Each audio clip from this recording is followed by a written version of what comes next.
حکیم صاحب کا بیان ہے کہ یزید فاسق فاجر نہ تھا، اس کو برا نہ کہا جائے، اور سیدنا امام حسین رضی اللہ تعالیٰ عنہ کو اس کے یہاں جانا نہیں چاہیے تھا، کیوں گئے؟ اور یہ ملکی جنگ تھی۔ یہ ایک بندے کا عقیدہ لکھ کے اعلیٰ حضرت رحمۃ اللہ علیہ سے اس کا حکم پوچھا گیا، اور ساتھ اسی حکیم کے بارے میں لکھا ہے کہ دوسرا یہ کہ نماز فجر کے بعد مسلمانوں نے ان سے مصافحہ کرنا چاہا، اس حکیم سے جس کا یہ نظریہ ہے، انہوں نے مصافحہ نہ کیا، یعنی اس سے مسلمانوں کے دل دکھے۔ تو یہ ایک سوال ہے اعلیٰ حضرت رحمۃ اللہ علیہ کے پاس جو پیش کیا گیا۔ تو ایک تو یہ ہے کہ یہ جو جواب میں اعلیٰ حضرت رحمۃ اللہ علیہ کا موقف ہے، اس میں تو اول سے آخر تک سارا مورد الزام ٹھہرائے یزید کو گیا ہے کہ یزید نے مسجد نبوی شریف میں گھوڑے باندھے، یزید نے اہل بیت اطہار پہ ظلم کیا، اور یہاں تک کہ اعلیٰ حضرت کہتے ہیں کہ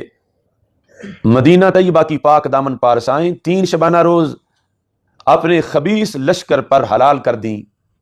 یعنی وہ یزید کا جو مدینہ منورہ پہ حملہ تھا۔ رسول اللہ صلی اللہ علیہ وسلم کے جگر پارے کو 3 دن بے آب و دانہ رکھ کر ماں ہمراہیوں کے تیغ ظلم سے پیاسا ذبح کیا۔ مصطفیٰ صلی اللہ علیہ وسلم کی گود کے پالے ہوئے تنے نازنین پر بعد شہادت گھوڑے دوڑائے گئے،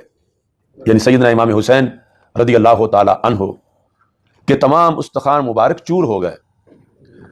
شرع انور کے محمد صلی اللہ علیہ وسلم کا بوسہ گا تھا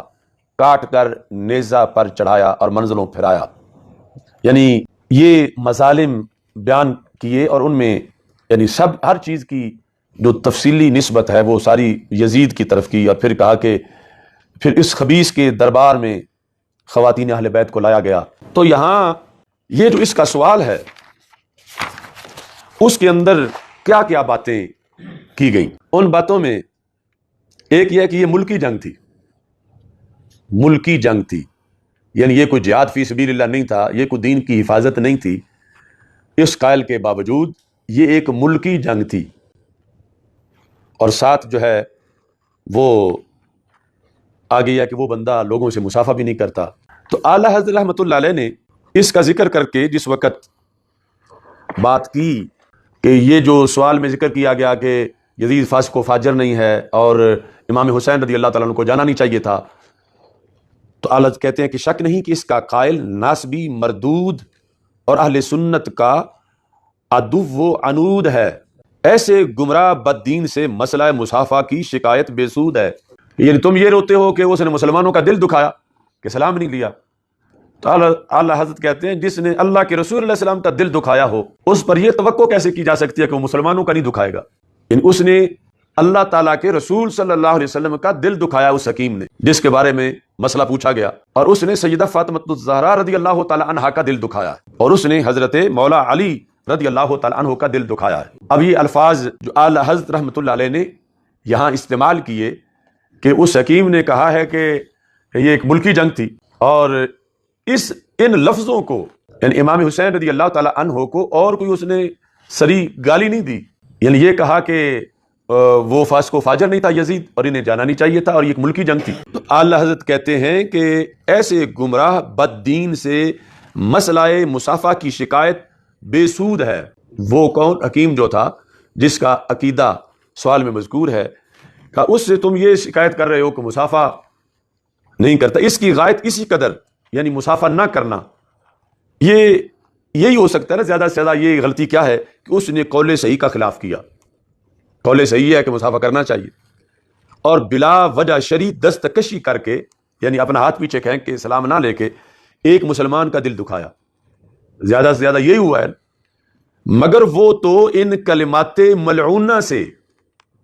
اب سوال میں جو کلمات ہیں کہ جن کے اندر جو سر فہرست قابل اعتراض بات جو ہے وہ یہ ہے کہ یہ ملکی جنگ تھی، یہ ملکی جنگ تھی، تو ان کو کہہ رہے ہیں حالت کلمات ملعونہ۔ تو ان کلمات ملعونہ سے حضرت بطول زہرا و علی المرتضی رضی اللہ تعالیٰ عنہما اور خود حضور سید الانبیاء علیہ وعلیہم افضل الصلاۃ والسلام کا دل دکھا چکا ہے۔ یعنی تمہیں یہ شکوہ ہے کہ اس نے مصافحہ نہ کر کے مسلمانوں کا دل دکھایا، یہ تو اپنے ان بکواسات کی وجہ سے، کلمات ملعونہ کی وجہ سے، کہ جس میں اس نے کہا کہ یہ ایک ملکی جنگ تھی اور اس پس منظر میں امام حسین رضی اللہ تعالیٰ عنہ کا وہاں جانا اس نے ذکر کیا، تو اس پر اعلیٰ حضرت رحمۃ اللہ علیہ کا یہ موقف ہے کہ جس نے یہ بات کی وہ اتنا کم بخت انسان ہے کہ جو رسول پاک صلی اللہ علیہ وسلم کا بھی دل دکھا چکا ہے، یعنی حضرت سیدہ فاطمہ رضی اللہ تعالیٰ عنہ کا، حضرت مولا علی رضی اللہ تعالیٰ عنہ کا، اور خود حضور سید الانبیاء علیہ وآلہ افضل الصلاۃ والسلام کا دل دکھا چکا ہے، اللہ واحد و قہار کو ایذا دے چکا ہے۔ تو یہ الفاظ اصل خلاصہ ہیں سارا سوال کی وضاحت کا، یعنی اعلیٰ حضرت رحمۃ اللہ علیہ کا اس حد تک یعنی موقف ہے یزید کے مقابلے میں کہ اس کی اتنی سی حمایت جیسے اس قائل نے کی ہے، اس حمایت کا، اور امام صاحب کے بارے میں، امام حسین رضی اللہ تعالیٰ عنہ کے بارے میں صرف یہ کہنا کہ ملکی جنگ تھی، یہ کیا حملہ ہے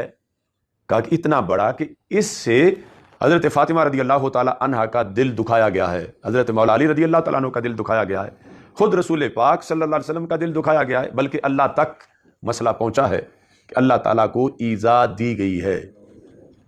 اور اس کے بعد آپ نے لکھا والذین یؤذون رسول اللہ لہم عذاب علیم، جو اللہ اور اللہ کے رسول صلی اللہ علیہ وسلم کو اذیت دیتے ہیں ان کے لیے دردناک عذاب ہے۔ ان الذین یؤذون اللہ ورسولہ لعنہم اللہ فی الدنیا والآخرہ وأعد لهم عذابا مہینا۔ تو یہ مزاج ہے اعلیٰ حضرت رحمۃ اللہ علیہ کا۔